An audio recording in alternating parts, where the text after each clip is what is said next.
চেহারার কি অবস্থা করেছেন? নিজেকে কখনো আয়নায় দেখেন না? এ ম্যাডাম, আপনার জন্য যে প্রতিদিন এ জায়গায় দাঁড়ায় থাকি, লোকে দেখলে আমাদের কি বলবে? রোমিও। 1 মাসের জন্য গায়েব হয়ে লাভ হলো না। আপনি এখানে কি করছেন? যান। কালকে এইভাবে ভয় পেয়ে পালালেন কেন? আমি পালাইছি। দেখলেন একটা মেয়েকে 2টা ছেলে মিলে টিচ করতেছে, কোথায় প্রতিবাদ করবেন হেঁটে চলে গেলেন। কিভাবে পারলেন? তখন তো আপনিই বললেন চলে যাইতে। আবার যদি মাথা ঘুরে পড়ে যাইতাম তখন তো টেনে তুলতেন না। বুঝেছি, আপনি একটা খাল্লি বাল্লি। আর আমরা যান। ওরা আপনার জান। আরে ধুর, আপনাকে যেতে বলছি। দোয়া কর ভাই। না মানে আমার মা বলতো আজানের সময় দোয়া নাকি আল্লাহ কবুল করে। ওই তুই নামাজ পড়স? তুই শুধু একবার দোয়া কর, এর থেকেও সুন্দর মেয়ে তুই তোর লাইফে পাবি। মায়ের কথা মনে করাই দিলি। আমার মায়ও বলতে কথা, মায়েরও কখনো মিথ্যা বলে না। কি ব্যাপার? কি এমন শোনালেন যে ওরা এইভাবে চলে গেল? যে শব্দে সত্য থাকে সেই শব্দ মানুষকে ভালো থাকতে শেখায়। ওরা আর আপনাকে কখনো ডিস্টার্ব করবে না। আচ্ছা, সরি। আমার দাদু বলতো শব্দ নাকি তীরের মতো, একবার বেরিয়ে গেলে সেটাকে আর ফেরানো যায় না। তাই কাউকে কিছু বলতে গেলে সেটা ভেবে চিন্তা তারপরে বলতে হয়। আমি তিথি। আর আমি শাহরুখ খান। এটাই প্রথমবার কারো মুখে হাসি দেখে বুকের মধ্যে কেমন যেন একটা মোচড় দিয়ে ওঠে।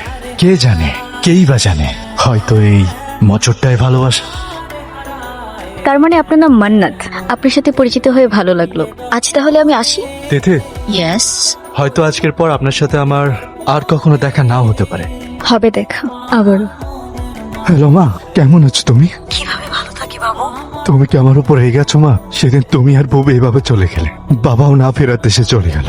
আমি ছোট একটা মানুষ, কি আর করতাম বলো মা?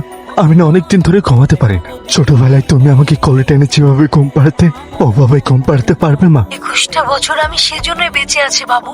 কাল আমার সাথে তুমি দেখা করতে পারবে? হ্যাঁ মা, তুমি চাইলে আমি এখনই আসি। না না, কাল বিকেলে তুমি ধান খোলায় চলে এসো। ভাই আপনার মা আসবি সেই বিকালে, আর আপনি এই 7 সকালে নিয়ে এসে আমার অপেক্ষা করাইছেন, এটা কোনো কথা মিয়া? মা যদি সকাল সকাল চলে আসে তখন? তাই বলে কি আমার এখন কেমন পর্যন্ত বসা রাখবেন? এতদিন অপেক্ষা করতে পারলেন আর এই সময়টুকু ফার হইল না? আমার মা আসবে, আমার এখানে থাকা লাগবে। আপনারা গেলে যান। সকাল থেকে তো কিছু খাইলেন না, এখন তো কিছু খাবেন। আমার মা আসছে এতদিন পর, কিছু না কিছু তো আনবে। তাছাড়া ছোটবেলায় মায়ের হাতের খিচুড়ি আর গরুর মাংস আমার খুব পছন্দ ছিল। দেখিস, মা ওইটাই আনবে আমার জন্য, আমি ওইটাই খাবো। ওর মা ওর জন্য হাতি ঘোড়া রাইন আনবেন, ও এটাই খাবি নে। ওর খাওয়ার দরকার নেই, ওর ভাগের ডামাক দে।